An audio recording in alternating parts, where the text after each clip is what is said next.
Reanudamos. Nous allons reprendre nos travaux. Merci de votre patience. Nous allons entamer ce dialogue interactif renforcé sur le compte-rendu oral de la commission d'enquête sur la situation des droits de l'homme en RDC, Kivu Sud et Kivu Nord, conformément à la résolution 6022 du Conseil.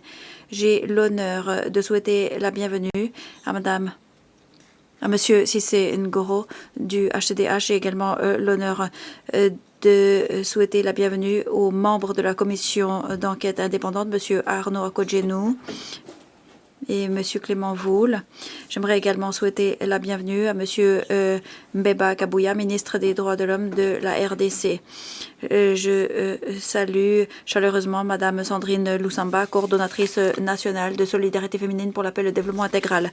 La liste des orateurs pour ce dialogue sera close dans 15 minutes. Je donne maintenant la parole à Monsieur Thioy pour sa déclaration.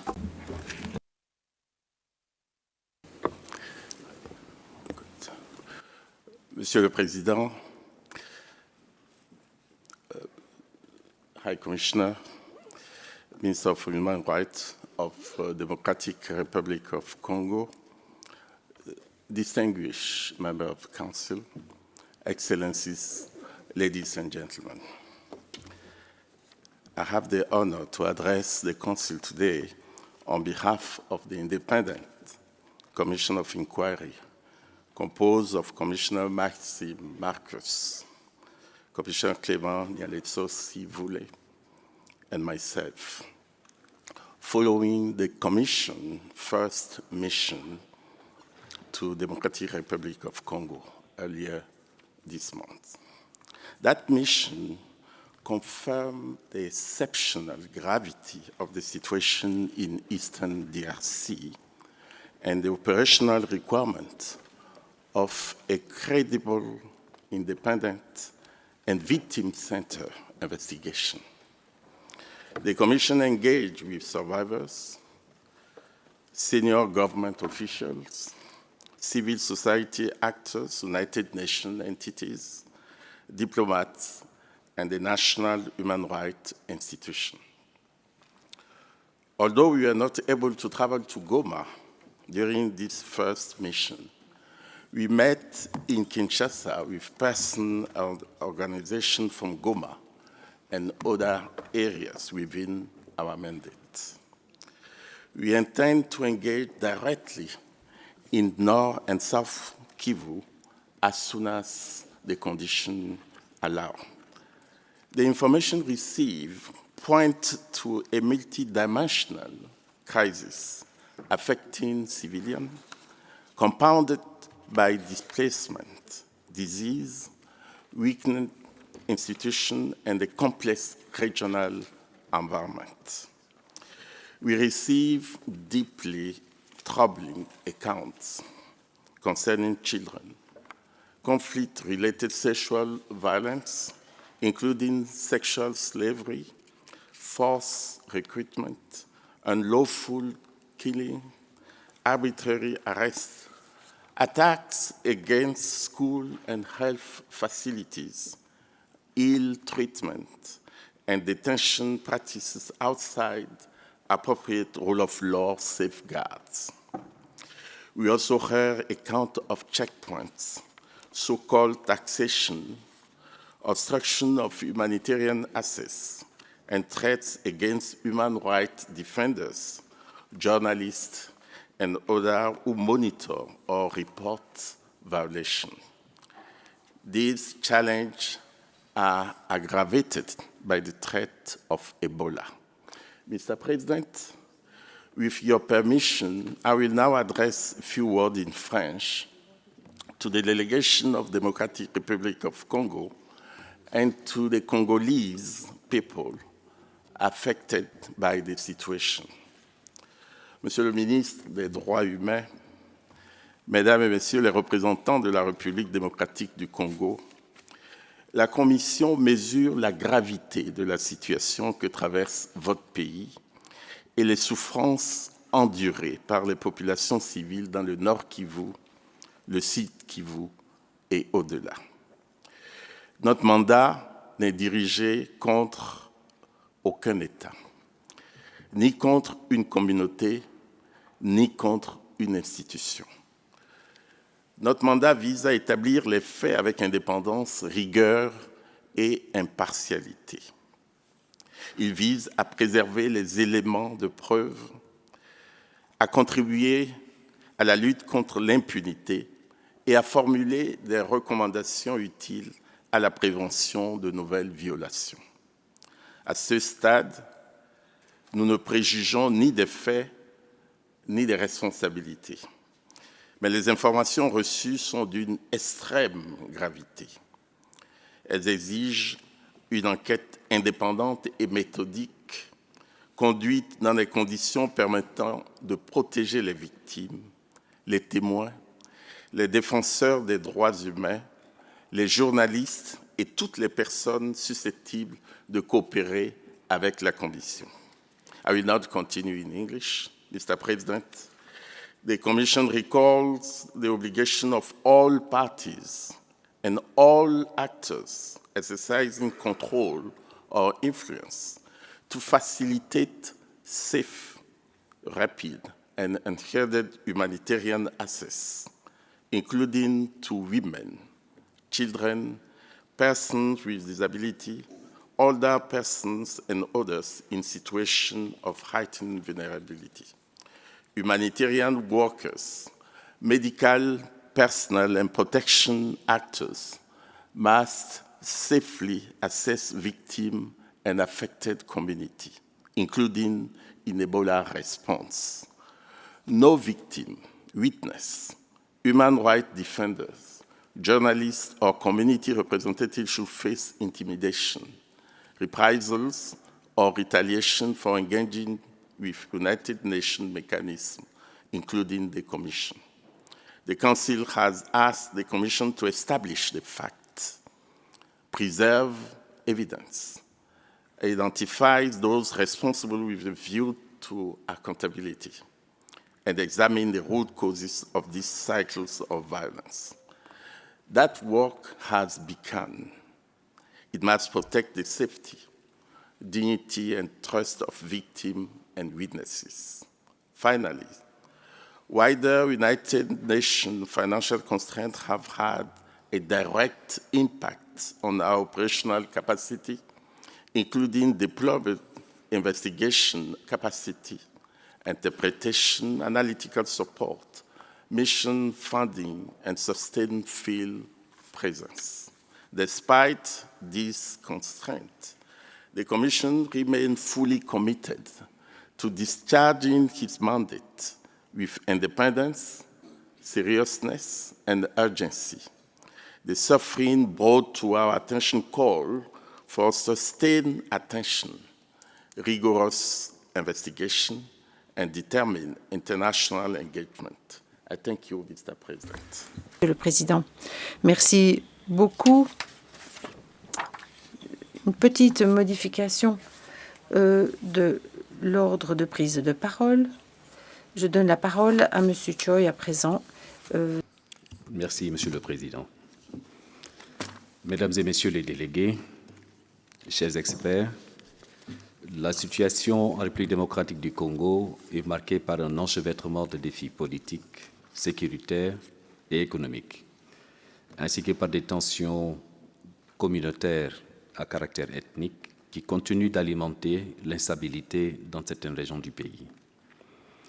L'épidémie de la maladie à virus Ebola qui s'est déclarée en mai a exacerbé une situation déjà difficile dans l'est du pays, où les civils continuent de subir de plein fouet les conséquences de ce conflit effroyable.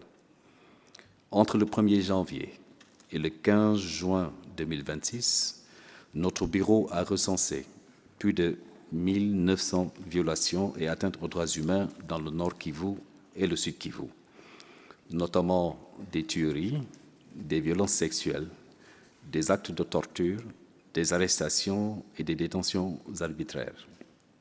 Le bilan réel est probablement bien plus lourd. Ces atteintes aux droits humains sont en grande partie imputables à l'Alliance Fleuve Congo, mouvement du M23, soutenu par le Rwanda, et à d'autres groupes armés.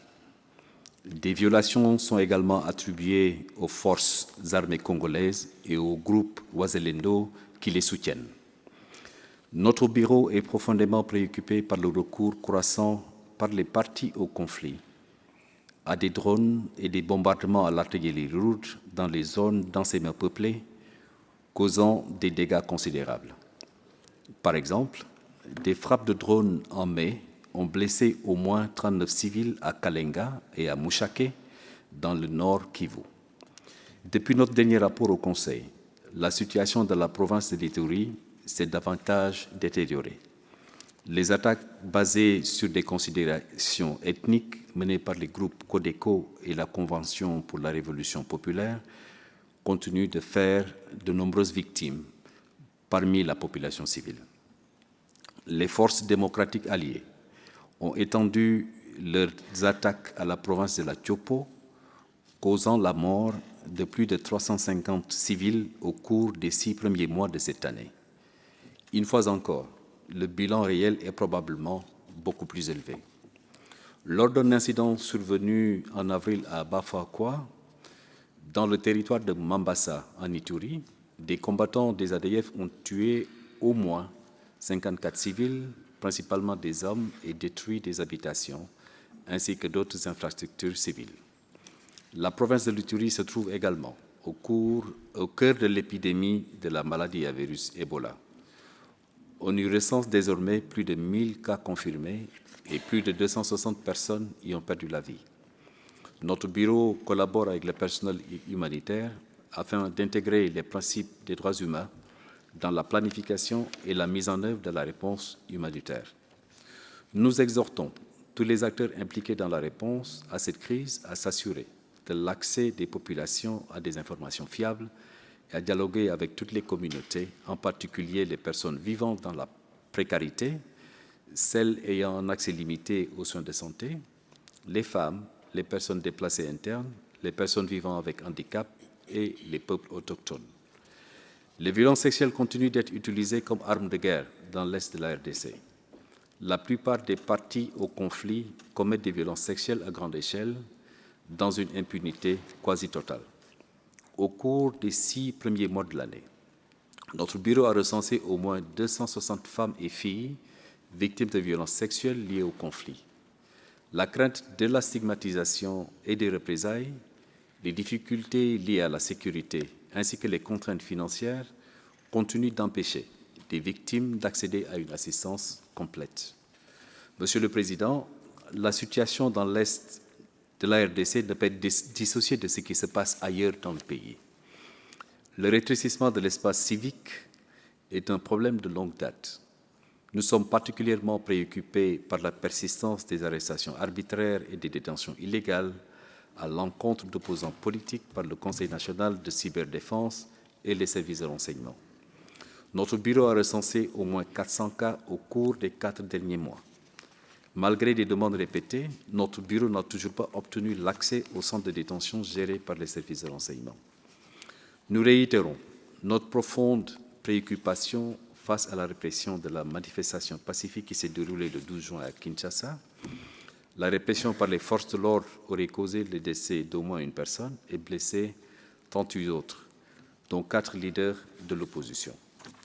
Nous exhortons les autorités à s'assurer que ces événements fassent l'objet d'une enquête impartiale et indépendante et que les responsables des violations rendent des comptes. Tout processus de réforme constitutionnelle doit reposer sur un consensus national et respecter les engagements du pays en matière de droits humains. Toutes les voix doivent être entendues et prises en compte, faute de quoi la cohésion sociale pourrait en subir de graves conséquences. Notre bureau a subi d'importantes réductions d'effectifs et de ressources, ce qui limite notre capacité opérationnelle. Nous continuons néanmoins à apporter notre soutien aux autorités dans des domaines clés. Depuis notre dernière mise à jour au Conseil, nous avons soutenu les autorités dans l'organisation de 3 enquêtes judiciaires portant sur de graves violations des droits humains, ainsi que 5 audiences foraines. Ces procédures ont conduit à la condamnation de 109 personnes. Nous avons également apporté notre soutien à 150 défenseurs des droits de l'homme et des journalistes ou à des membres de leur famille, notamment par le biais d'un accompagnement psychologique, juridique et d'une aide financière, ainsi que des mesures de relocalisation. Ces efforts sont essentiels, mais il en faut bien davantage pour briser le cycle de la violence et de l'impunité. Il est crucial de s'attaquer aux facteurs structurels qui entretiennent le conflit et alimentent les violations et les atteintes aux droits humains. Les facteurs économiques à l'origine du conflit à l'est de la RDC, l'extraction des ressources naturelles, les pratiques prédatrices et les défaillances de la gouvernance continuent d'alimenter la violence, de soutenir les groupes armés et de compromettre les moyens de subsistance de la population, la redevabilité et la confiance. Les parties au conflit doivent cesser immédiatement les hostilités. À l'heure où nous parlons, les combats se poursuivent sur les lignes de front, tandis que les hôpitaux, des écoles et d'autres infrastructures civiles sont bombardés. Cela doit cesser. Nous réitérons ici l'appel du haut-commissaire, exhortant le Rwanda de cesser immédiatement de soutenir le M23, de retirer ses troupes de la RDC et de respecter la souveraineté et l'intégrité de la République démocratique du Congo. Les progrès accomplis dans le cadre des processus de paix en cours sous l'égide de l'Union africaine, des États-Unis et du Qatar doivent être salués. Cependant, les engagements pris par les partis n'ont pas encore eu d'impact concret sur la vie des populations. Le dialogue politique et diplomatique est la seule issue à ce conflit. Le haut-commissaire a élaboré des mesures de confiance fondées sur les droits humains et mène des consultations avec les parties prenantes engagées dans les processus de paix en cours en vue de leur mise en œuvre. Nous exhortons la communauté internationale à veiller à ce que les parties au conflit respectent leurs engagements, protègent les civils et respectent les droits humains et le droit international humanitaire. Enfin, nous appelons toutes les parties au conflit à garantir un accès sans entrave à la commission d'enquête et à coopérer et dialoguer avec elle de manière constructive. Je vous remercie. Merci beaucoup. Je vous rappelle qu'il est très important de respecter le temps d'intervention prévu. La liste des orateurs est maintenant close. Je donne la parole à présent à M. Samuel Memba Kabouya. Excellence, vous avez la parole. Monsieur le vice-président, Monsieur le haut-commissaire aux droits de l'homme, ici représenté par le directeur Abdulaziz, Excellences, distingués délégués, permettez-moi de m'acquitter d'abord du devoir de vous transmettre les salutations de son Excellence, Monsieur le Président de la République, chef de l'État Félix Antoine Tshisekedi Tshilombo, les salutations de son Excellence, Madame la Première ministre chef du gouvernement, Judith Suminwa Tuluka, et les salutations du peuple congolais. Je remercie la commission d'enquête internationale pour la mise à jour orale qui traduit les efforts déjà entrepris dans le cadre de l'exécution de son mandat. Cette mise à jour orale intervient au moment où les attentes des millions de victimes de Congolais sont tournées vers la recherche de la vérité, la justice, la mémoire et la réparation. C'est dans cet esprit que mon pays a pleinement collaboré avec la mission d'établissement des faits et dernièrement avec la commission d'enquête indépendante instituée par la résolution S-37, dont je salue le déploiement à Kinshasa du 7 au 13 juin dernier, étape importante marquant l'opérationnalisation de son mandat. Monsieur le vice-président, les violations graves des droits de l'homme et du droit international humanitaire commises dans les provinces du Nord Kivu et du Sud Kivu par le Rwanda et ses supplétifs de l'AFC M23 continuent de susciter de profondes inquiétudes. Faisant économie et vous dispensant de ce que le directeur Abdulaziz vient de dire concernant la partie est de notre pays. Il s'y est d'ajouter que Amnesty International a, quant à lui, constaté dans son rapport annuel 2026 que des combattants AFC M23 ont attaqué des hôpitaux et des écoles. Ce rapport est disponible actuellement. Et Human Rights Watch a, pour sa part, indiqué des cas de détention et d'actes de torture perpétrés par l'AFC M23 contre des populations se trouvant dans les régions sous occupation. Il va sans dire qu'il y a une explosion des cas de violations basées sur les genres entre janvier et mai 2026. On a dénombré 42 600 cas de violences sexuelles officiellement recensés par l'agence OCHA RDC. Le 21 mai, il a été découvert que 10 civils ont été exécutés à Kavumu.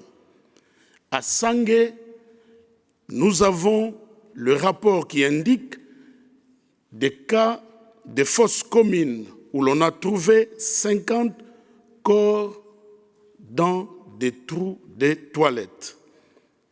Pire encore, et même sur le point de faire rire, c'est qu'un militaire M23 à Nyakakoma a tiré sur un éléphant le 4 mai au motif que cet éléphant serait en collaboration avec les Wazalendo.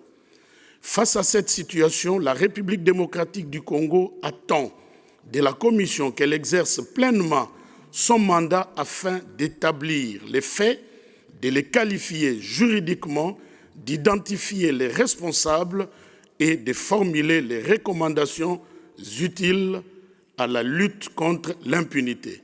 Monsieur le Président, malgré la guerre d'agression imposée à mon pays par le Rwanda, le gouvernement demeure résolument engagé dans la promotion et la protection des droits de l'homme et le renforcement de l'état de droit.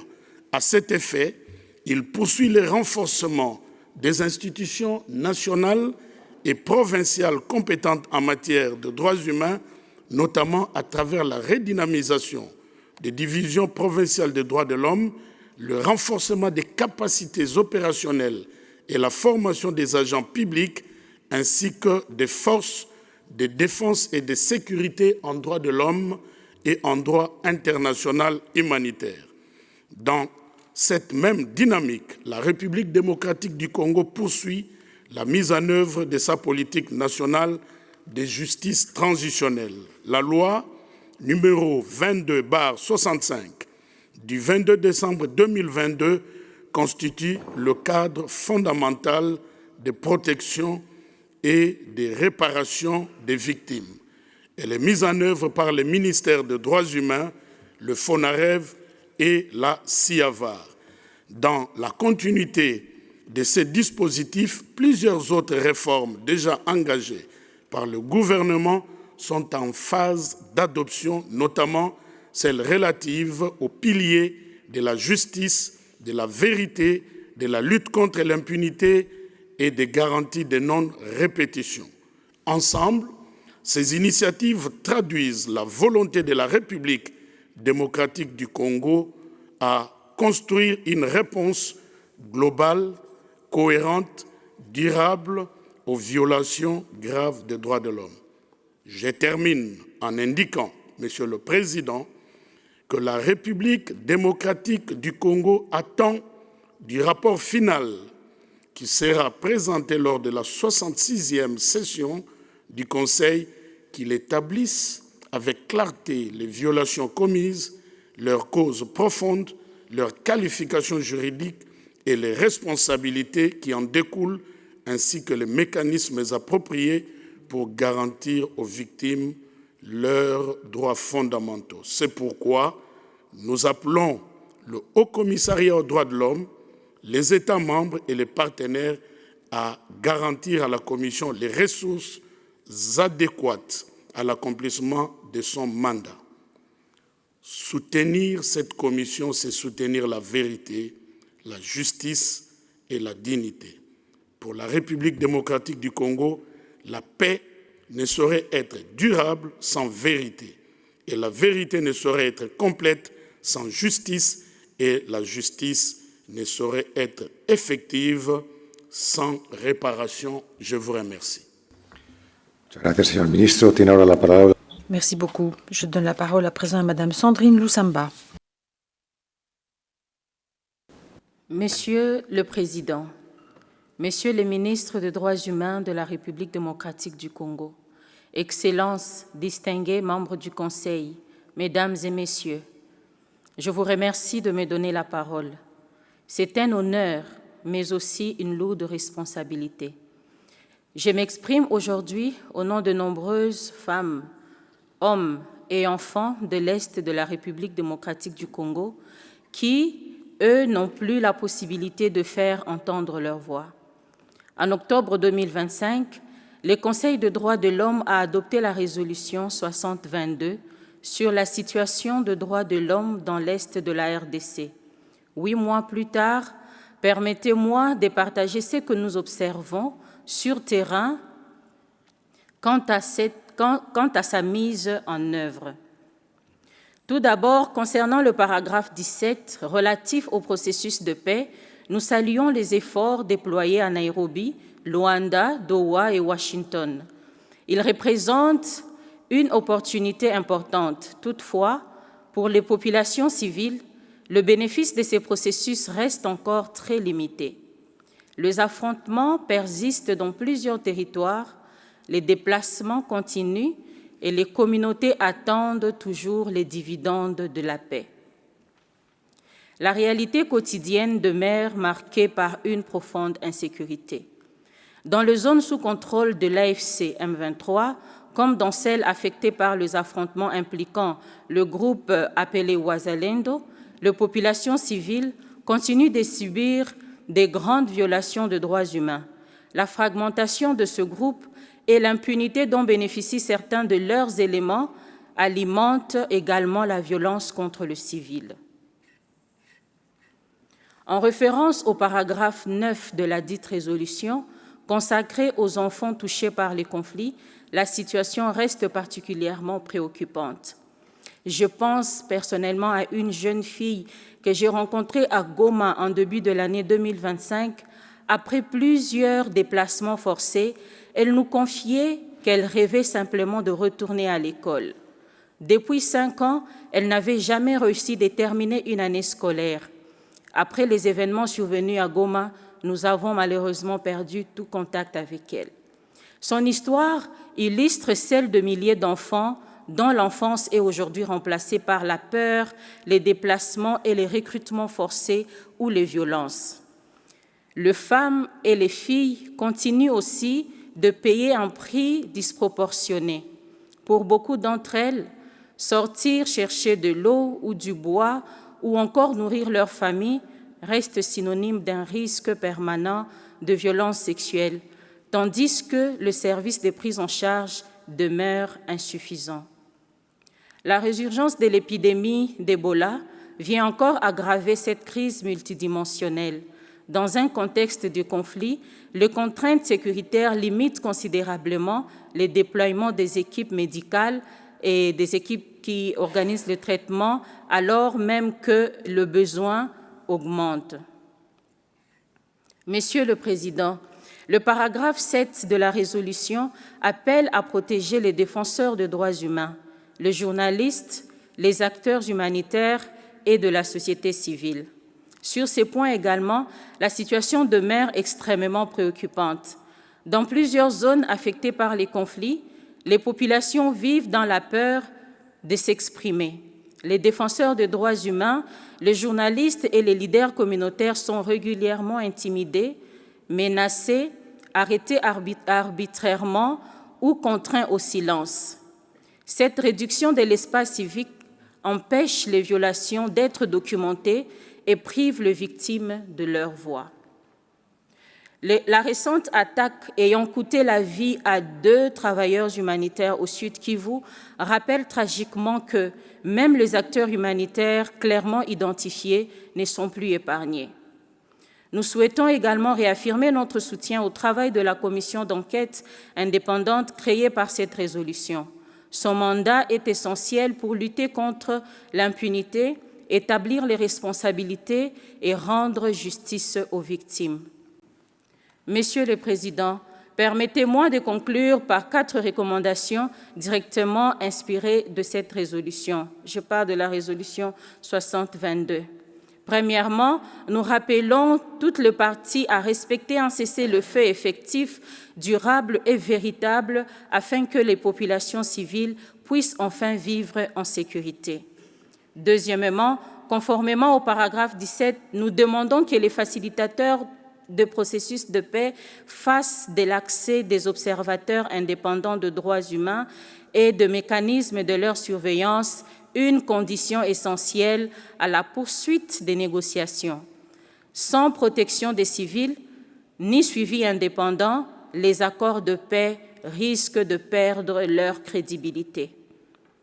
Troisièmement, conformément aux paragraphes 19 et 20, nous appelons à garantir un accès humanitaire sûr, rapide, sans entrave à toute population civile, y compris celles vivant dans les zones sous contrôle de l'AFC M23. Les considérations politiques ne doivent jamais empêcher l'accès à une assistance vitale. Enfin, nous appelons les États membres à renforcer leur soutien direct aux organisations locales congolaises, en particulier celles dirigées par les femmes. Malgré les ressources limitées et des risques considérables, elles demeurent les premières à protéger les communautés, à documenter les violations et à maintenir l'espoir là où les institutions ne peuvent plus intervenir. La société civile congolaise ne demande pas que la communauté internationale fasse son travail à sa place. Elle demande simplement de pouvoir accomplir le sien, protéger les communautés, défendre les droits humains et contribuer durablement à la paix. Derrière chaque retard d'action, une famille bascule dans la souffrance. Ne laissons pas l'Est de la République démocratique du Congo devenir le symbole de notre incapacité collective à protéger les populations civiles. Je vous remercie. Merci beaucoup, Madame Lusamba. J'insiste sur la nécessité de respecter le temps imparti. Conformément à la pratique établie, je vais donner la parole à la délégation du pays concerné. La représentation du Rwanda a la parole. Elle dispose de 5 minutes. Monsieur le Président, le Rwanda prend note de la mise à jour orale de la Commission. Le Rwanda réaffirme son attachement à la paix, à la stabilité régionale et aux principes de la Charte des Nations Unies. Nous soutenons un travail d'enquête crédible, impartial et fondé sur des preuves, car c'est le seul moyen le plus sûr d'éclairer les décisions du Conseil et de renforcer la responsabilité. Monsieur le vice-président, les allégations graves faites par le représentant de la RDC, encore une fois, sont présentées sans preuves indépendantes, vérifiables, n'ont pas été corroborées. Le Rwanda demande à ce que ces allégations reposent sur des faits et soient corroborées par des sources indépendantes, des témoignages anonymes, des informations venant de sources ouvertes ne constituent pas une base suffisante pour faire des conclusions définitives. Le Rwanda souhaite également revenir sur la méthode de travail de la commission d'enquête. Son mandat consiste à établir des faits, des circonstances et les causes du conflit au nord et au sud Kivu, notamment pour un engagement sur le terrain. La commission a indiqué ne pas avoir pu se rendre dans la région des Kivu et a travaillé depuis Kinshasa. Kinshasa se trouve à quelques 1500 km de Goma et de Bukavu, pratiquement la même distance qu'entre Genève et Bucarest. Personne ne peut dire comprendre ce qui se passe à Bangkok tout en étant à Singapour, par exemple. Et l'on ne peut pas non plus conclure de ce qui se passe à Bucarest en restant à Genève. De la même manière, une mise à jour de la situation des deux Kivu doit être ancrée dans la réalité des deux régions sans visite sur place, avec une vérification des faits et un engagement avec la population locale. La Commission ne saurait s'acquitter de son mandat. Ma délégation, par conséquent, invite le président à nous montrer comment la Commission va pallier ce problème, notamment comment elle entend s'engager avec les victimes de la région où il y aurait 900 000 réfugiés dans les différents camps de la région, y compris au Rwanda. Monsieur le vice-président, la crise dans l'est de la RDC est complexe et profondément enracinée pour le Rwanda. Toute évaluation doit inclure le FDLR et les groupes perpétrés par les survivants du génocide perpétré contre les Tutsis. Et il constitue encore une fois une menace directe pour la sécurité de notre pays. Cette menace a une dimension idéologique. L'idéologie génocidaire continue d'alimenter un discours anti-Tutsi et une rhétorique contre les communautés Tutsi congolaises, y compris les Banyamulenge. Ce sont des signes précoces que l'on ne saurait ignorer. C'est une réalité qui est bien documentée dans des rapports de l'ONU. Monsieur le vice-président, la médiation sous la houlette de l'ONU, le mécanisme de Washington et le processus de Doha ont créé des voies de négociation très importantes. Sous le processus de Washington, l'on a identifié la neutralisation du FDLR comme étant de la responsabilité de la RDC. Mais l'on a vu que par des équipements, un financement et une coordination avec l'armée congolaise étaient réels. La RDC ne peut pas crédiblement demander la paix tout en trouvant une solution militaire sur place, avec un effort fait grâce à des dizaines de milliers de militaires. Il est important de bien comprendre tout le contexte sécuritaire, y compris la menace de la FDLR. La paix ne peut être mesurée qu'à l'aune de sa mise en œuvre sur le terrain, avec un dialogue politique, une coopération régionale, des mesures de renforcement de la confiance et une approche globale qui permettrait de lutter contre les causes profondes du conflit. Merci, Monsieur le Vice-président. Merci beaucoup. J'invite maintenant les délégations intéressées à intervenir en posant des questions et en réagissant aux interventions. Vous disposez tous de 1 minute et demie. Je rappelle que la durée des dialogues interactifs est d'1 heure et demie, si le temps le permet, mais j'en doute. D'autres délégations pourront éventuellement intervenir. Tout d'abord, j'aimerais donner la parole à l'Union européenne. Monsieur le Président, nous remercions les experts pour leur mise à jour orale. Et d'ailleurs, la totalité de notre déclaration se trouve sur l'Internet. L'Union européenne condamne fermement les violations et les abus des droits de l'homme perpétrés en RDC par des forces gouvernementales et des groupes armés. Nous lançons un appel à toutes les parties responsables à mettre un terme à ces violations. Nous sommes horrifiés par les exécutions arbitraires, extrajudiciaires et sommaires. Nous exhortons le gouvernement de la RDC à mettre un terme à son appui à des groupes armés, à poursuivre ses efforts pour neutraliser le FDLR.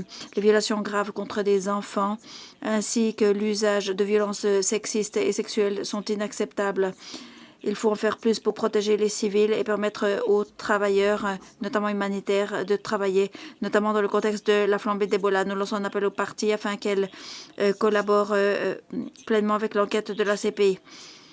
La situation actuelle des droits de l'homme met en exergue le fait qu'il faut que la commission d'enquête indépendante ait suffisamment de ressources, doit avoir suffisamment de ressources. Je m'adresse aux experts. Quelles sont les mesures qui doivent être prioritaires pour mettre un terme à ce cycle de violence et d'impunité en RDC? Merci beaucoup. Merci. Je donne la parole à la Suède au nom d'un groupe de pays.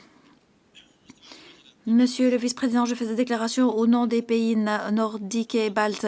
Nous nous félicitons de la première visite de terrain de la commission d'enquête à Kinshasa. Cependant, nous notons avec préoccupation que les violations graves des droits de l'homme et les abus continuent d'être perpétrés par toutes les parties au conflit. Dans l'est de la RDC en particulier, nous constatons une hausse dans la violence sexuelle contre des femmes et des enfants. Nous appuyons les efforts de médiation internationaux en cours. Toutes les parties au conflit doivent respecter leurs engagements, mettre en œuvre le cessez-le-feu, respecter le DIH et le droit des droits de l'homme, donc la protection des civils et l'obligation de respecter et de protéger le personnel humanitaire. Nous sommes préoccupés par l'impact de l'usage des drones sur les civils. Monsieur le vice-président, la dernière décision en appel dans l'affaire des meurtres des experts onusiens Zaida Catalan et Michael Sharp et leur compagnon congolais Betu Shintela est un pas important vers la vérité et la justice. Cependant, nous sommes fermement opposés à la peine de mort dans toutes les circonstances. Cela ne saurait faire d'exception. Nous réitérons notre appui au travail de la commission d'enquête. Monsieur le vice-président, membres de la commission, comment ensemble pouvons-nous veiller à ce que les informations fournies par la commission d'enquête soient traduites en justice pour ceux qui sont victimes des abus des droits de l'homme? Merci beaucoup. Merci. Je donne la parole à l'ambassadrice du Burundi. Merci, Monsieur le Vice-président. Ma délégation reste extrêmement préoccupée par l'insécurité, la situation humanitaire catastrophique, ainsi que les violations récurrentes des droits de l'homme causées par les offensives militaires de la coalition rebelle AFC M23 avec l'appui plus qu'avéré du Rwanda dans l'est de la République démocratique du Congo, aujourd'hui exacerbée par l'épidémie mortelle d'Ebola, un défi sanitaire dans la région des Grands Lacs. Nous réitérons l'appel à la solidarité internationale pour une riposte efficace, la mobilisation des ressources aussi bien techniques que financières pour freiner la contagion et surtout la réouverture de l'aéroport de Goma au vol humanitaire, qui est une exigence absolue dans ce contexte. Ma délégation rappelle que la souveraineté et l'intégrité territoriale de la République démocratique du Congo ne doit souffrir d'aucune exception. Et à cet égard, la communauté internationale doit exiger le retrait impératif et immédiat des troupes rwandaises du territoire de la République démocratique du Congo. Enfin, le Burundi tient à réaffirmer sa solidarité au peuple frère de la République démocratique du Congo, qui se matérialise par notre coopération bilatérale et sécuritaire dans le cadre des efforts conjoints visant à pacifier notre sous-région et à sécuriser les zones frontalières communes. Toute tentative de manipuler la réalité par la délégation du Rwanda ne saurait trouver écho auprès de ce Conseil. Le Burundi est l'invité, non l'envahisseur. Je vous remercie. Merci. Je donne la parole à la représentation de la France. Monsieur le vice-président, la France remercie les membres de la commission d'enquête pour leur travail précieux de documentation des violations des droits de l'homme dans l'est de la RDC. Elle remercie également le Bureau. Cette collecte d'informations, que nous savons avoir été faite dans des conditions difficiles, est essentielle pour lutter contre l'impunité. La situation au nord et au sud Kivu demeure alarmante. La poursuite des hostilités par le M23 a des conséquences humanitaires dramatiques et constitue une source d'instabilité pour toute la région. La France appelle le M23 à cesser les hostilités et le Rwanda à se retirer de la RDC afin que la catastrophe humanitaire cesse. Tout doit être entrepris pour protéger les personnels humanitaires et les populations civiles, en particulier les femmes et les enfants, qui sont victimes de manière systématique de violences de la part des groupes armés et notamment du M23. Les violences sexuelles et l'enrôlement massif d'enfants perpétrés par ces groupes peuvent constituer des crimes de guerre et des crimes contre l'humanité qui doivent immédiatement cesser. Enfin, la France déplore la suspension du moratoire sur la peine de mort décidée par les autorités congolaises. La peine de mort ne constitue jamais une solution face aux violences commises sur son territoire. Elle continuera à soutenir le travail des experts de la commission d'enquête pour qu'aucun crime ne reste impuni. Je vous remercie. Merci. Je donne la parole à l'Autriche. Merci, Monsieur le Vice-président. L'Autriche s'associe à la déclaration faite par l'Union européenne. Nous remercions la Commission pour sa mise à jour orale. Les preuves recueillies par la mission montrent que la conduite de toutes les parties peut être constitutive de crimes de guerre et de crimes contre l'humanité, notamment des violations graves contre des enfants et une violence sexuelle liée au conflit. La situation est aggravée par des déplacements massifs et la flambée d'Ebola. Ainsi, l'accès humanitaire est encore plus urgent qu'avant. Nous estimons que la mise en œuvre des engagements de paix exige de lutter contre l'impunité. La reddition des comptes est une condition préalable à la paix durable. Ainsi, les conclusions de la Commission doivent alimenter aussi bien les mécanismes de justice nationaux et internationaux. Orientés par notre stratégie relative à l'Afrique, l'Autriche accorde la priorité à une approche fondée sur les droits de l'homme en matière de sécurité et de protection des civils. Cet engagement reflète également notre engagement vis-à-vis de l'agenda Femmes, Paix, Sécurité. Nous sommes déterminés à établir les responsabilités et avoir des ripostes centrées sur les victimes et les survivantes, avec une participation égale et substantielle des femmes dans le processus de paix.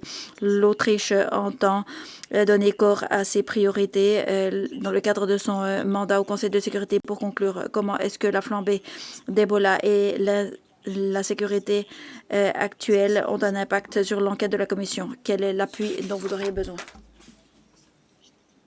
Merci. Le Kenya a la parole. Merci, Monsieur le Vice-président. Le Kenya remercie la commission d'enquête pour sa mise à jour orale. Nous sommes très préoccupés par la détérioration de la situation sécuritaire, humanitaire et en matière de droits de l'homme au sud et au nord Kivu. Nous sommes en particulier préoccupés par la souffrance des civils, en particulier les femmes et les enfants, les grands déplacements de communautés et les grands besoins humanitaires à cause du conflit. Nous réitérons notre appel à ce que cessent les hostilités et nous exhortons toutes les parties à respecter le DIH et à veiller à la protection des civils et à faciliter un accès humanitaire sûr et sans entrave, notamment la fourniture de services de santé essentiels. Le Kenya est actif dans les efforts régionaux pour promouvoir la paix et la stabilité. Dans l'Est, nous insistons sur l'importance des cadres de processus Washington et les autres initiatives. Il est important que l'on trouve des solutions durables politiques. Nous insistons sur le fait que la paix durable ne saurait être réalisée que par le dialogue, l'engagement politique inclusif, la coopération régionale continue, la reddition des comptes et le plein respect de la souveraineté, de l'intégrité territoriale et de l'unité de la RDC pour parvenir à la paix et la stabilité durable. Merci beaucoup. Je donne maintenant la parole à la Slovénie. Merci, Monsieur le Vice-président. La Slovénie s'associe à la déclaration de l'Union européenne et remercie la Commission pour sa mise à jour. Nous sommes très préoccupés par l'escalade continue et la violence horrible en Est RDC. Nous voyons des souffrances civiles terribles, des déplacements de masse et des protections graves et des risques en matière de protection. À cela s'ajoute la flambée d'Ebola. Nous sommes alarmés par des informations faisant état de violations graves des droits de l'homme et d'abus, des exécutions extrajudiciaires, une violence sexuelle, des détentions arbitraires, des enlèvements, un recrutement forcé. Les militants du M23 continuent d'enlever des civils. Et souvent, ils sont maintenus dans des conditions inhumaines. Nous condamnons les abus et toutes les violations perpétrées par des groupes armés et d'autres acteurs et réitérons le fait qu'il est urgent de mener l'enquête sur les crimes graves, établir les responsabilités et apporter la justice aux victimes. L'opérationnalisation de la commission d'enquête est un instrument critique dans ce domaine. Nous exhortons toutes les parties au conflit à accorder la priorité à la protection des civils, à respecter leurs obligations en vertu du DIH et du droit international des droits de l'homme et à garantir un accès humanitaire sûr et sans entrave aux populations concernées. Mesdames et Messieurs les membres de la Commission, le mécanisme d'enquête indépendant joue un rôle crucial pour établir la responsabilité de la justice pour vous, pour tous. À votre avis, quelles sont les prochaines étapes qui sont nécessaires pour opérationnaliser son mandat? Merci. Je donne la parole à l'Angola. Merci, Monsieur le Vice-président. L'Angola reste très préoccupé par la détérioration de la situation sécuritaire et des droits de l'homme à l'est de la RDC, notamment dans le nord et le sud Kivu. Nous condamnons toutes les attaques contre des civils, notamment des femmes et des enfants, et contre le personnel humanitaire et l'infrastructure. La souffrance de milliers de personnes déplacées exige une solidarité renouvelée sur le plan international et une amélioration du système humanitaire. Nous remercions la Commission pour sa mise à jour et nous souhaitons un engagement accru du HCDH. Il est important de renforcer les capacités et de promouvoir la reddition des comptes. L'Angola réitère son appui indéfectible en faveur de l'indépendance et de la souveraineté territoriale de la RDC. Nous sommes convaincus qu'une paix durable et la réalisation des droits de l'homme ne saurait être réalisée sans passer par le dialogue et le respect du droit. Il faut également trouver une solution ancrée dans le tissu local. L'Angola est prête à continuer de travailler avec les partenaires régionaux et internationaux en vue d'une paix durable et d'un développement solide à l'est de la RDC. Merci beaucoup. Soudan du Sud a la parole. Monsieur le vice-président, le Soudan du Sud remercie la commission d'enquête et le HCDH pour leur mise à jour orale sur la situation des droits de l'homme au nord et sud Kivu. En tant que voisins, nous restons très préoccupés par la sécurité et la violence contre les civils qui sont perpétrées sur place avec des attaques de villages et un impact grave sur les femmes, les enfants et des groupes vulnérables, sans parler des déplacements de grande ampleur, des conditions humanitaires qui se détériorent et un accès difficile aux soins de santé et à l'éducation. Nous appuyons les efforts de promotion du dialogue, de la désescalade, de renforcement de la confiance et de la coexistence pacifique entre les peuples de la région, notamment les initiatives lancées par l'Union africaine, la région des Grands Lacs ainsi que l'accord de Washington et le processus de Doha. Le Soudan du Sud lance un appel à la région et à la communauté internationale afin qu'elle poursuive l'appui aux engagements existants en matière de paix, que l'on renforce l'assistance humanitaire et que l'on accorde une aide aux efforts de relèvement et d'aide aux populations affectées. Il est important d'apporter une aide à la RDC pour qu'elle puisse renforcer ses institutions et son cadre juridique. Merci beaucoup. Fédération de Russie. Merci, Monsieur le Président. Nous continuons de suivre avec beaucoup d'attention la situation en RDC. La situation par rapport au respect des droits de l'homme dans l'est du pays nous préoccupe beaucoup. Mais nous sommes aussi très préoccupés par le fait que les conflits ne s'arrêtent pas et les actions des groupes armés. Nous voyons également une potentielle menace. Le conflit aurait peut-être une teinte ethnique et c'est extrêmement dangereux pour une région déjà touchée par les génocides. Nous voyons notamment que certains pays utilisent des drones et ici les victimes, c'est surtout les civils. Nous voyons que la situation humanitaire continue de se dégrader. Nous voyons que le nombre de personnes déplacées a dépassé 7 millions de personnes. Les réfugiés, il y a plus d'un million. Il y a plus de 300 000 personnes qui ont besoin en fait d'aide humanitaire. La situation s'accompagne également de l'épidémie d'Ebola qui continue de toucher l'est du pays. Nous pensons que l'amélioration de la situation dans le domaine des droits de l'homme ne pourrait se faire que grâce à la stabilisation de la région. Il faut que les actions militaires s'arrêtent. Et dans ce contexte, nous espérons vraiment que les efforts de paix sous l'égide de l'Union africaine vont pouvoir avancer parce que c'est pour des problèmes africains, il faut des solutions africaines. De toute façon, nous demandons que toutes les parties concernées puissent respecter la souveraineté et l'intérêt de l'État. Merci beaucoup. Merci. Je donne maintenant la parole à la Belgique. Monsieur le vice-président, la Belgique s'aligne sur la déclaration de l'Union européenne. Tout en nous réjouissant de l'envoi d'experts à Kinshasa, nous sommes vivement préoccupés par le retard dans la mise en œuvre du mandat de la commission d'enquête, et ce, malgré le soutien exprimé par les autorités congolaises. Nous espérons que la commission pourra se rendre prochainement au nord et au sud Kivu et jouira de la coopération entière de toutes les parties. Les graves violations commises, notamment à l'encontre des femmes et des enfants, les recrutements forcés ainsi que l'ampleur des violences sexuelles sont inacceptables et doivent cesser.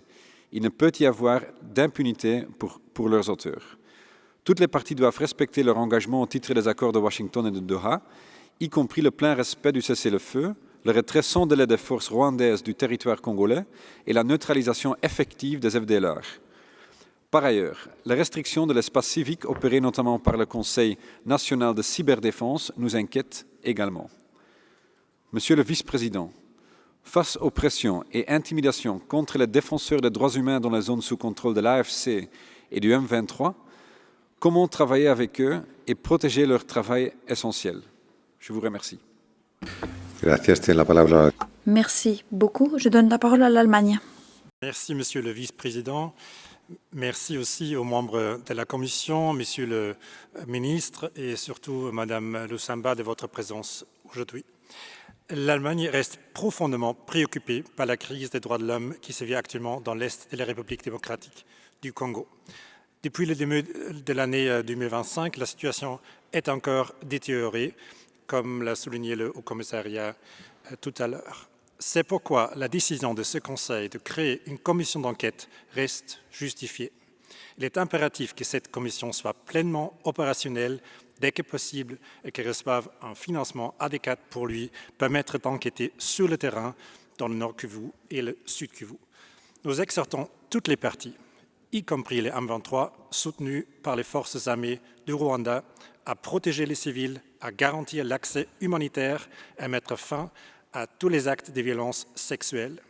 Nous soutenons les efforts visant à traduire les auteurs en justice. Nous exhortons en outre toutes les parties à garantir à la commission d'enquête un accès sans entrave au territoire spécifié dans son mandat. Chers membres de la commission d'enquête, comment la communauté internationale peut-elle vous aider à remplir votre mandat? Merci. Merci beaucoup. Je donne maintenant la parole à la Turquie. Merci, Monsieur le Vice-président. Nous réaffirmons notre ferme attachement à la souveraineté et à l'intégrité territoriale de la RDC et sommes solidaires avec la population congolaise. Des efforts internationaux ont été déployés en vue de parvenir à une solution durable dans l'est du pays. En dépit des engagements répétés pour parvenir à cesser le feu, nous constatons que la crise humanitaire est exacerbée et de grands pans de la population sont sinistrés avec de graves violations des droits de l'homme et du droit humanitaire.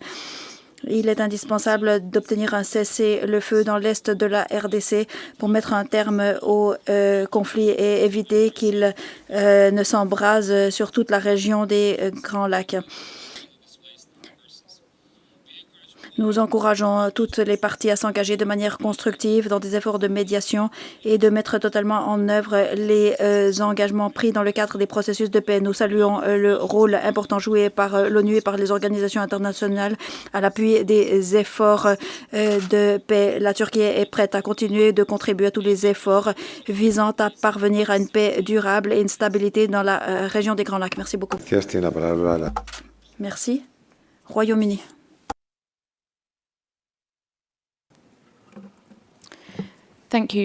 Merci, Monsieur le Vice-président. Le Royaume-Uni se félicite de la mise à jour orale de la commission d'enquête. Nous soulignons l'importance de son travail qui doit se faire sans retard et nous saluons l'engagement à ce jour de la RDC. Nous sommes très préoccupés par la situation humanitaire à l'est du pays. Des violations et des abus graves se perpétuent par toutes les parties au conflit. L'ampleur du conflit et la violence sexuelle est désastreuse. Nous rappelons à toutes les parties qu'elles ont des engagements en vertu des DIH. Tous les auteurs de ces violations doivent être tenus responsables. Monsieur le vice-président, nous constatons que la situation ne cesse de s'aggraver avec des déplacements forcés. Cela fait que l'accès du personnel humanitaire est d'autant plus urgent. Le Royaume-Uni lance un appel à toutes les parties afin qu'elles mettent un terme au conflit et qu'elles respectent le cessez-le-feu. Il est important d'avoir un accès sans entrave au personnel humanitaire. Toute la riposte humanitaire doit être emmenée par des initiatives civiles. Nous lançons un appel aux parties afin qu'elles collaborent pour mettre en place ce type de riposte humanitaire. Merci beaucoup. Je donne la parole au Cameroun. Merci, Monsieur le Vice-président. Le Cameroun remercie la commission d'enquête indépendante pour la mise à jour orale. Mon pays demeure vivement préoccupé par la persistance des graves violations des droits de l'homme et du droit international humanitaire dans les provinces du Nord Kivu et du Sud Kivu, dont les populations civiles continuent de payer le lourd tribut. les exécutions sommaires, les violences sexuelles liées au conflit, le recrutement d'enfants, les déplacements forcés et les attaques contre les infrastructures civiles demeurent inacceptables. Le Cameroun réaffirme son attachement à la souveraineté, à l'unité et à l'intégrité territoriale de la République démocratique du Congo, ainsi qu'à la protection des populations civiles. Nous encourageons toutes les parties à respecter pleinement le droit international humanitaire et le droit international des droits de l'homme, à garantir un accès humanitaire sûr, rapide et sans entrave et à coopérer avec la Commission dans l'accomplissement de son mandat. Le Cameroun salue les efforts diplomatiques actuellement déployés au niveau régional et international en vue d'un règlement pacifique de la crise. Nous encourageons les parties à poursuivre le dialogue de bonne foi afin de parvenir à une paix durable, condition indispensable au rétablissement de la sécurité, de la justice et du plein exercice des droits de l'homme dans l'Est de la République démocratique du Congo. Je vous remercie. Gracias. Tiene la palabra la distinguida consejera de España. Señor vicepresidente, España se adhiere s'associe à la déclaration de l'Union européenne et remercie la commission d'enquête pour sa mise à jour orale. Nous remercions également le HCDH. Et merci à la ministre, au ministre des Droits de l'Homme et Mme Moussamba. Nous sommes préoccupés par l'ampleur de la crise humanitaire provoquée par le conflit à l'est du pays. Nous sommes préoccupés également par les graves violations qui sont constitutives de crimes de guerre et de crimes contre l'humanité perpétrés par l'ensemble des parties au conflit. Dans un climat d'impunité quasi totale, nous condamnons fermement l'usage de la violence de genre et la violence sexuelle comme arme de guerre, ainsi que les attaques délibérées ciblant la population civile déplacée, les exécutions sommaires, le recrutement d'enfants et garçons et filles par des groupes rebelles et leur exploitation dans l'activité minière artisanale. Nous sommes préoccupés par des attaques et des détentions arbitraires visant des défenseurs des droits de l'homme, des journalistes, la société civile dans des zones contrôlées par les groupes rebelles. Il est important que la commission d'enquête puisse exécuter pleinement son mandat avec les ressources nécessaires et grâce à la coopération de l'ensemble des parties. Nous lançons un appel afin que soient respectés le DIH et les droits de l'homme.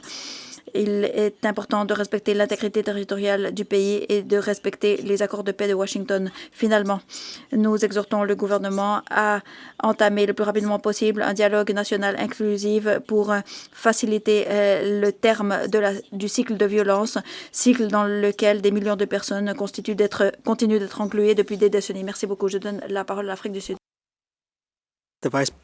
Merci, Monsieur le Vice-président. L'Afrique du Sud remercie la Commission pour son rapport sur la situation des droits de l'homme et la situation humanitaire dans les provinces du Nord et du Sud, Kivu, de la RDC. Ma délégation partage la préoccupation de la Commission d'enquête concernant la gravité et le nombre des violations flagrantes et des atteintes au droit international qui ont lieu, notamment des actes qui représenteraient des crimes de guerre et des crimes contre l'humanité.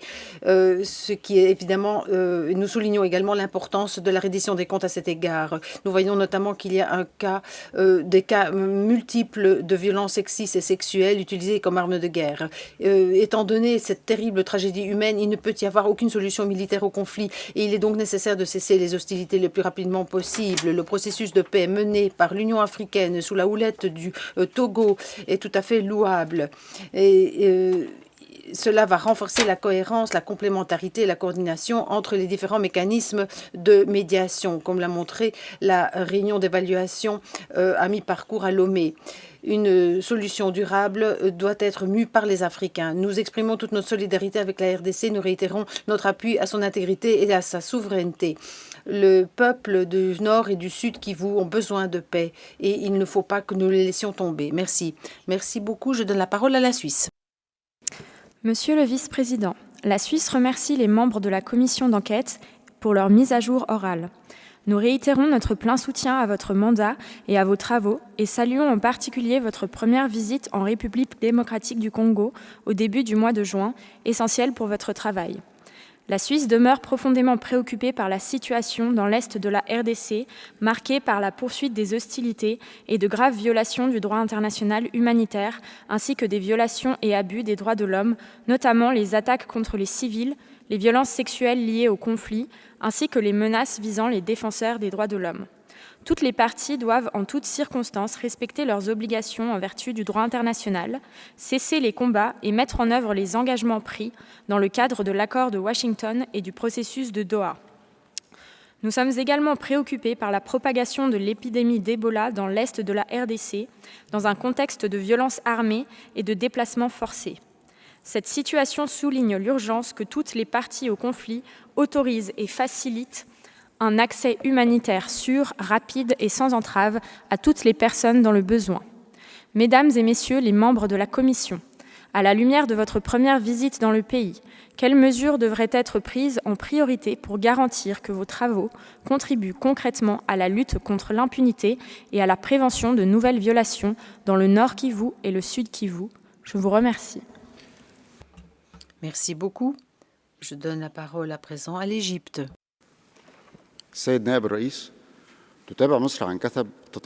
Monsieur le vice-président, l'Égypte suit de près l'évolution de la situation dans l'est de l'RDC. Nous exprimons nos préoccupations par rapport aux violences qui ont lieu. Nous condamnons toute la violence qui sape la paix et la stabilité. Nous réitérons notre engagement par rapport à l'unité, la souveraineté et l'intégrité territoriale de la RDC. L'Égypte réitère l'importance de mettre en œuvre ce qui avait été convenu et le processus d'installation pour ancrer la paix. C'est tout à fait essentiel de mettre en œuvre le cessez-le-feu et de mettre en œuvre les autres engagements pour arriver à un règlement circonstancié qui améliorerait la situation dans l'est du pays et consacrerait la stabilité dans la région des Grands Lacs.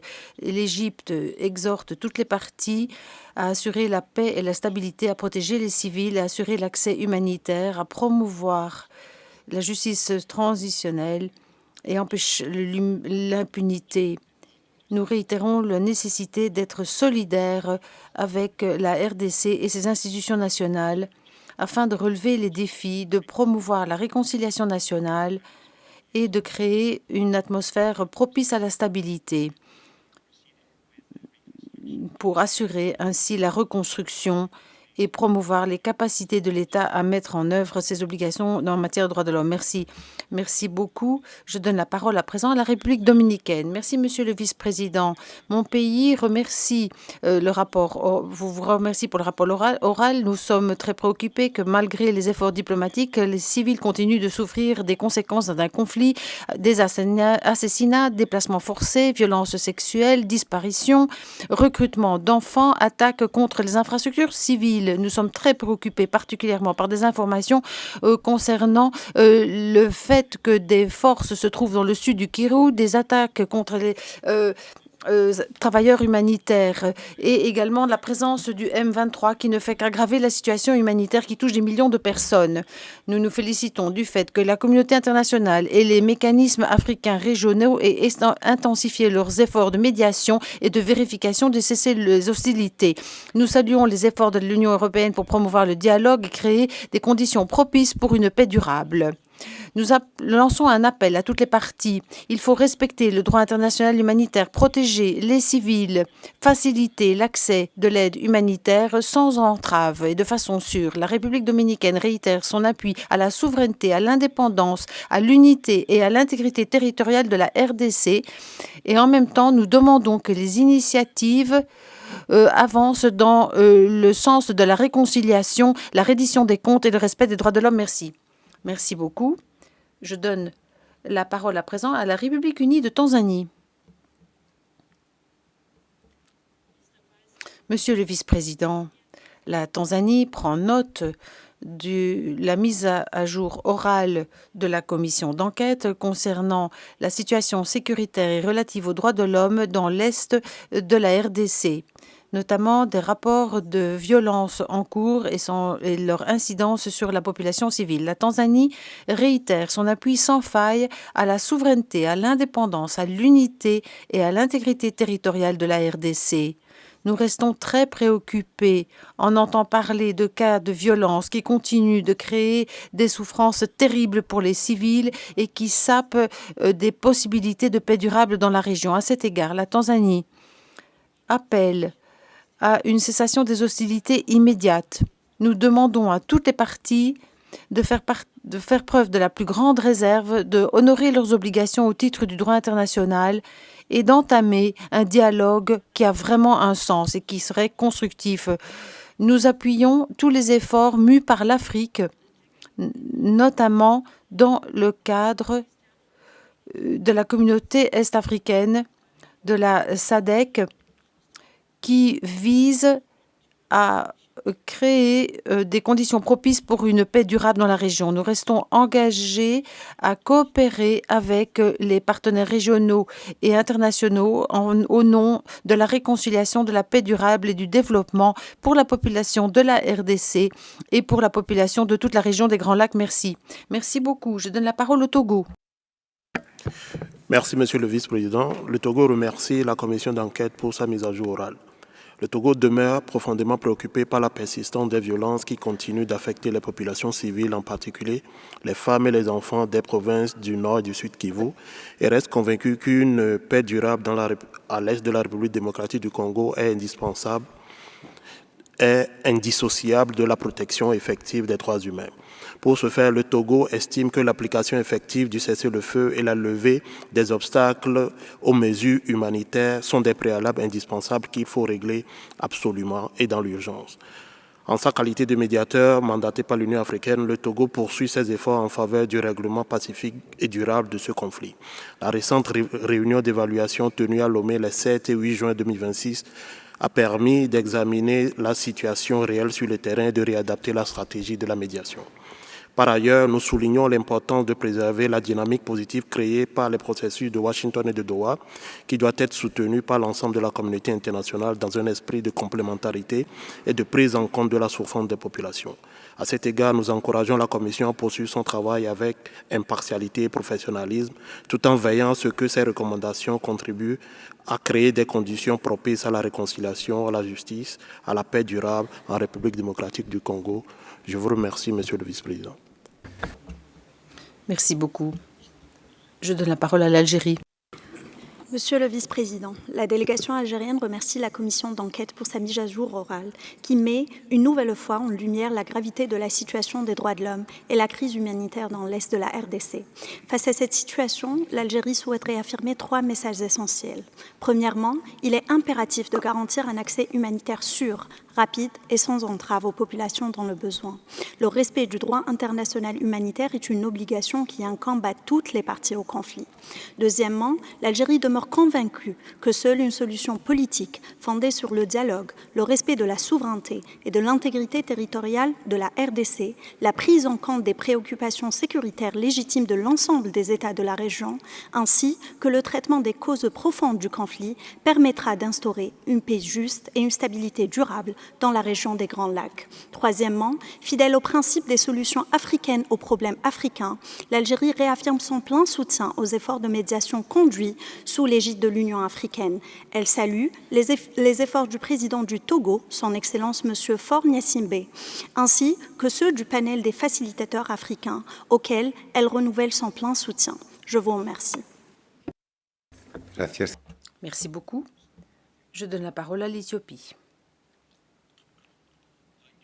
Merci, Monsieur le Vice-président. L'Éthiopie est solidaire avec la population de la RDC qui continue de sentir l'incidence des conflits armés et de l'instabilité. Nous réitérons notre engagement et notre appui à tous les efforts pour tenter de résoudre la crise humanitaire et de rétablir la paix et la sécurité dans le pays. En tant que pays qui a un engagement depuis longtemps par rapport à la coopération multilatérale et à la stabilité, nous voyons la situation en RDC comme une responsabilité partagée. L'Éthiopie appuie fortement le rôle de l'Union africaine. Nous demandons une coordination accrue entre les acteurs de la région, un dialogue et la protection et de la dignité des civils. Nous réitérons notre conviction.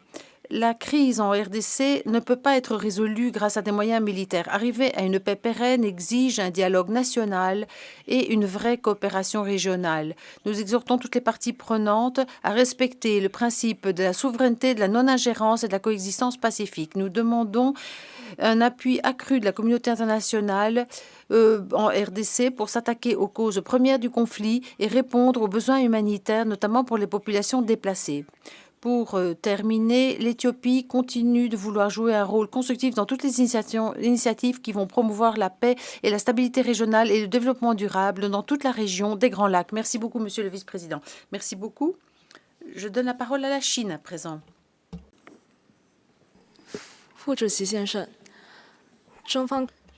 Merci, Monsieur le Vice-président. La Chine suit de près la situation de l'épidémie d'Ebola dans l'est de la RDC et nous exprimons toute notre solidarité à la population de la région. La situation continue de se détériorer. C'est une source de grande préoccupation. La Chine réitère son appui au gouvernement et également à la préservation de la souveraineté et de l'intégrité territoriale du pays et la protection des civils. Nous exhortons toutes les parties à respecter le DIH et le droit international relatif aux droits de l'homme, de mettre fin aux hostilités et de protéger les droits de l'homme fondamentaux.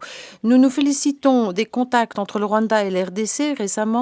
Nous appuyons tous les mécanismes régionaux.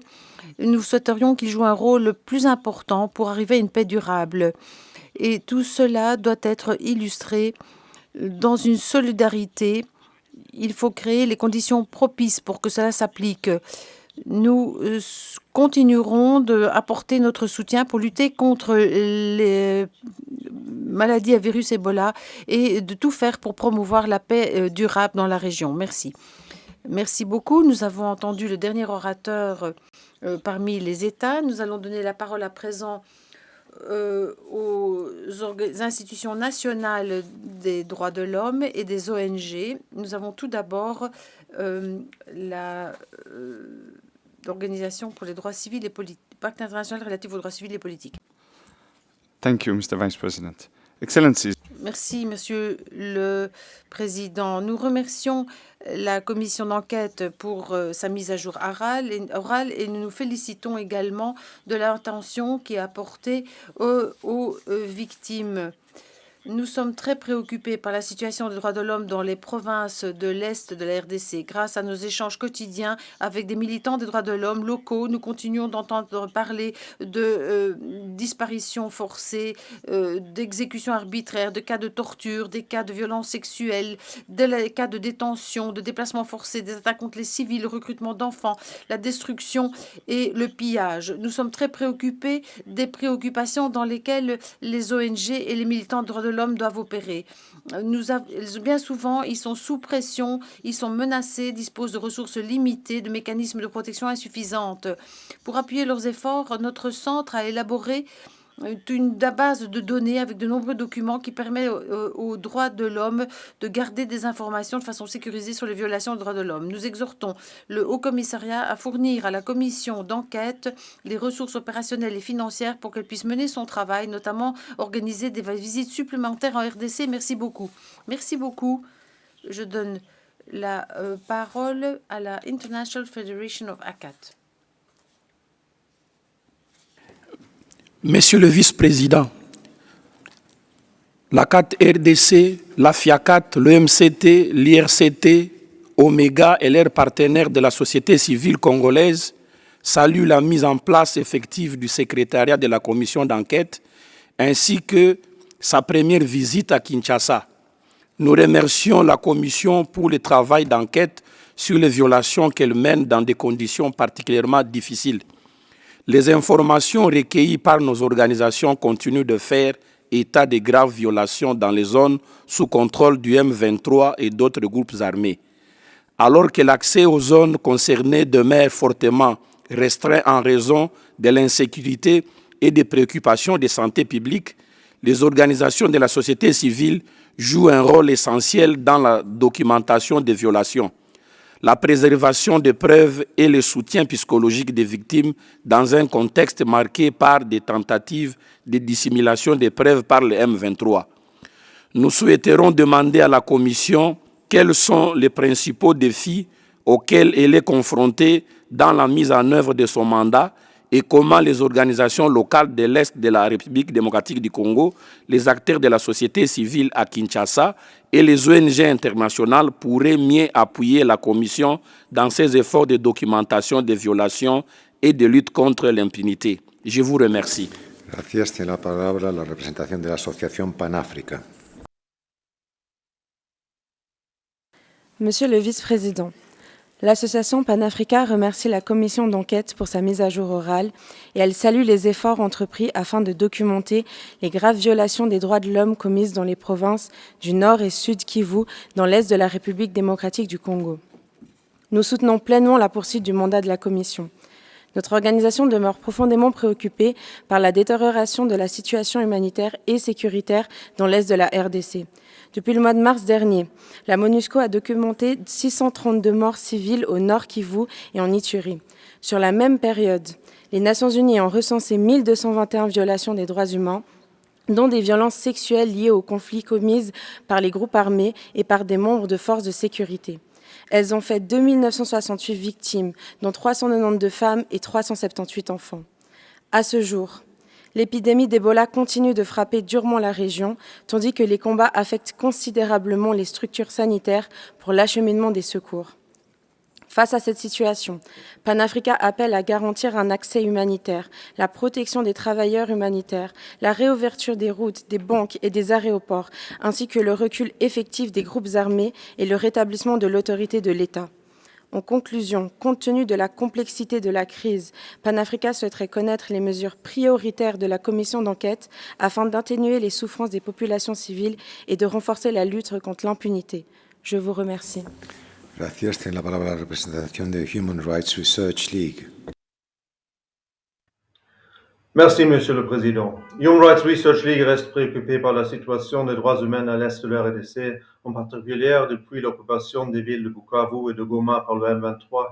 Cette situation des conflits armés a entraîné à nouveau des déplacements massifs de population et des violations graves de droits humains et du droit international humanitaire. Une situation rendue pire encore par la dernière épidémie d'Ebola dans la région. Dans ce contexte, nous saluons la réunion de suivi de l'accord de paix entre la RDC et le Rwanda, mais nous mettons en garde contre un optimisme prématuré face à la récente intensification des combats. En outre, nous tenons à souligner que les populations les plus menacées, même après un accord de paix, sont celles qui ont été forcées à se déplacer. Parmi les principaux défis en matière de protection des personnes déplacées sont l'absence de documents ou de titres légaux et d'accès à la terre qui entravent sérieusement le retour, même après un conflit. Il y a 6 ans, nous avons organisé une conférence internationale à Kinshasa sur les solutions durables aux déplacements forcés et nous demandons au gouvernement de la RDC de mettre en œuvre les recommandations qu'il a acceptées à l'époque, notamment en adoptant enfin une loi sur la protection des personnes déplacées. Je vous remercie. A continuación vamos a escuchar otro vídeo de Development Assistance International. Merci, Monsieur le Président. Nous remercions la commission d'enquête et espérons que les contraintes financières et logistiques n'entraveront pas l'exercice de ce mandat. Monsieur le Président, la situation dans l'Est de la RDC demeure extrêmement préoccupante. La coalition AFC M23 et les forces rwandaises qui la soutiennent continuent de commettre des crimes graves. Le recrutement d'enfants soldats s'intensifie de manière alarmante, tandis que des centaines de civils sont tués ou blessés sous l'occupation. Ce conflit prolongé profite également à d'autres groupes terroristes comme les ADF qui multiplient des attaques terroristes contre les civils et qui recrutent eux aussi les enfants. Nous sommes profondément préoccupés par le soutien continu apporté à la coalition AFC M23 et qui prolonge les souffrances des populations civiles. Par conséquent, nous recommandons au Conseil des droits de l'homme, premièrement, d'exiger le retrait immédiat et inconditionnel à l'AFC M23 de toutes les zones occupées et de renforcer la pression sur le gouvernement rwandais afin de cesser tous les soutiens à ce groupe. D'appeler le secrétaire général de l'ONU à inscrire le Rwanda sur la liste de pays coupables de violations des droits de l'enfant. Et troisièmement, de renforcer les sanctions ciblées contre le dirigeant de l'AFC M23, les responsables de l'armée rwandaise, mais aussi le chef des ADF. Je vous remercie. A continuación vamos a escuchar a la representación de International Rehabilitation Council for Torture Victims. Monsieur le Vice-président, le Conseil international de réhabilitation pour les victimes de torture remercie la Commission pour le travail accompli dans des conditions exceptionnellement difficiles, ainsi que pour sa volonté de mener des enquêtes centrées sur les victimes. Nos organisations membres présentes au Nord Kivu, au Sud Kivu et en Ituri ont pris en charge plus de 680 survivants de la torture et de violences sexuelles et documenté plus de 300 violations. Cela confirme un schéma de violations graves liées au conflit et commises par de multiples parties dans un climat d'impunité quasi totale.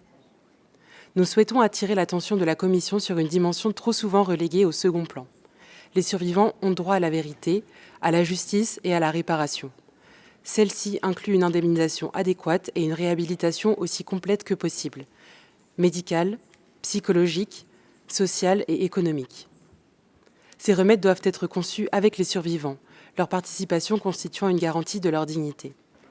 Nous réaffirmons notre soutien aux travaux d'enquête de la Commission qui peuvent constituer des éléments de preuve contribuant à ce que la réparation devienne accessible aux victimes et aux survivants de la torture. Je vous remercie. Gracias. Vamos a escuchar ahora una intervención por vídeo de Rencontre africaine pour la défense des droits de l'homme. Monsieur le Président, c'est avec un profond regret que je ne peux pas être présente à Genève à raison de la résurgence de l'épidémie du virus Ebola en RDC et des restrictions de déplacement qui en résultent. Cette absence ne diminue en rien mon engagement aux côtés des victimes de conflits armés en cours de l'Est de la RDC. Elle rappelle au contraire la crise multiforme dont la population congolaise fait face depuis plus de 3 décennies. Le manque de financement de la commission d'enquête internationale affecte considérablement les victimes et les survivants de violences sexuelles ainsi que des violations massives et graves des droits humains. La RADDHO renouvelle son soutien à la commission d'enquête et exhorte la cessation des hostilités prévues par les accords de Washington, le processus de Doha et la mise en œuvre effective de la résolution 2773-2025. La RADDHO appelle au renforcement de la coordination entre les différentes initiatives afin de maintenir la pression sur les partis qui violent leurs engagements. La RADDHO demande aux différents donateurs de soutenir techniquement et financièrement la Commission pour lui permettre d'accomplir son mandat. Pour conclure, la RADDHO veut connaître ce que la Commission envisage de faire pour atténuer les violations des droits humains.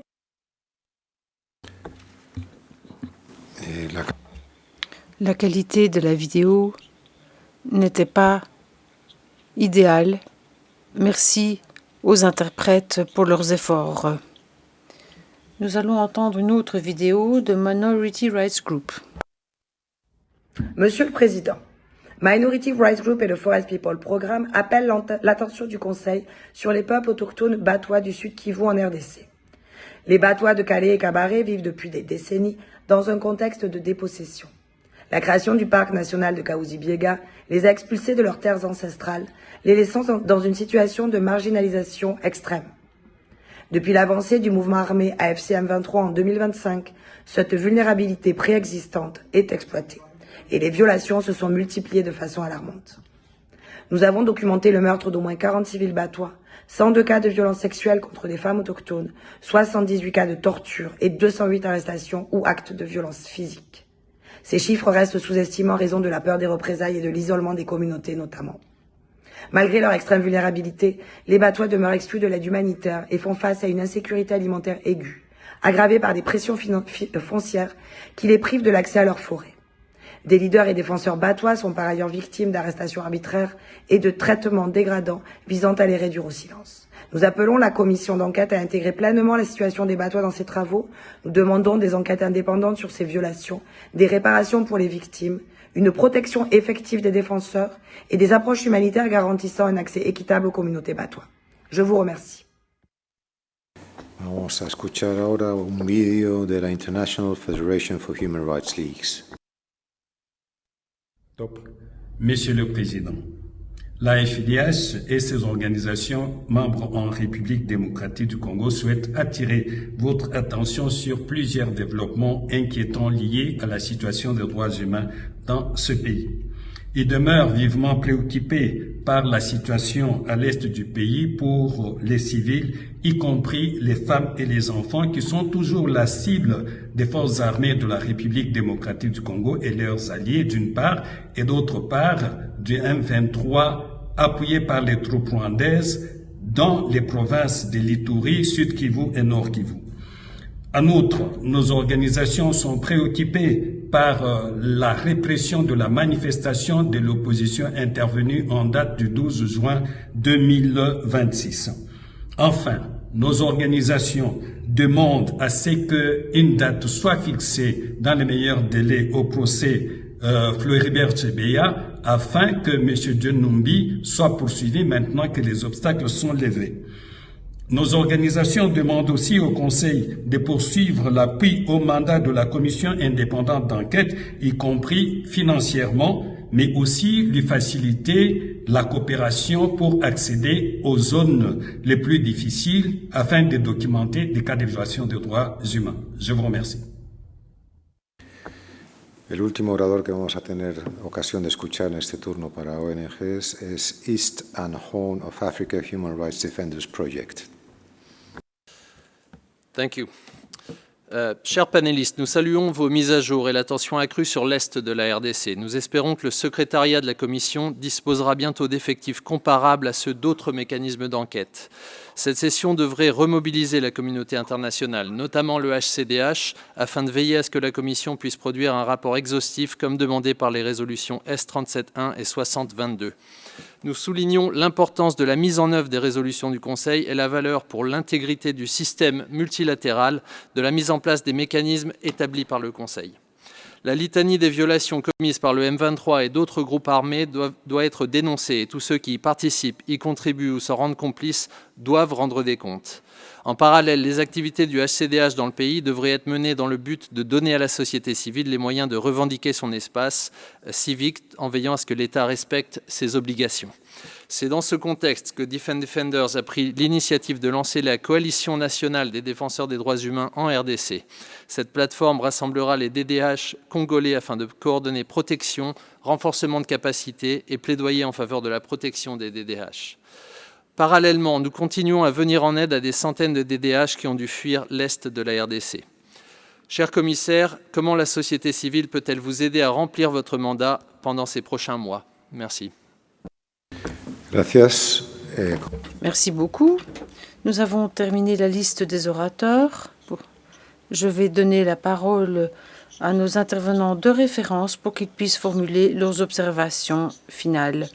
Je vais d'abord demander aux intervenants et intervenantes de respecter le temps imparti, c'est-à-dire 2 minutes par personne. Je donne tout d'abord la parole à Madame Lusamba. Sorry. Permettez-moi de remercier tout d'abord le membre de la commission d'enquête indépendante pour la mise à jour qu'ils viennent de présenter. Les constats qu'ils viennent de partager rejoignent largement les observations que nous faisons quotidiennement auprès de communautés affectées. Nous les rassurons de notre disponibilité en tant qu'organisation féminine de base afin de collaborer et de contribuer à leurs travaux. Au nom des organisations de femmes, au nom de femmes et des filles congolaises, au nom de toute la communauté, nous demandons à chacun dans son rôle et ses responsabilités de vraiment contribuer à ces travaux afin que les responsabilités soient rétablies, mais aussi que la paix revienne durablement en RDC. Merci. Merci beaucoup, Madame Lusamba. Je vais demander maintenant à M. Mbemba Kabouya de bien vouloir prendre la parole.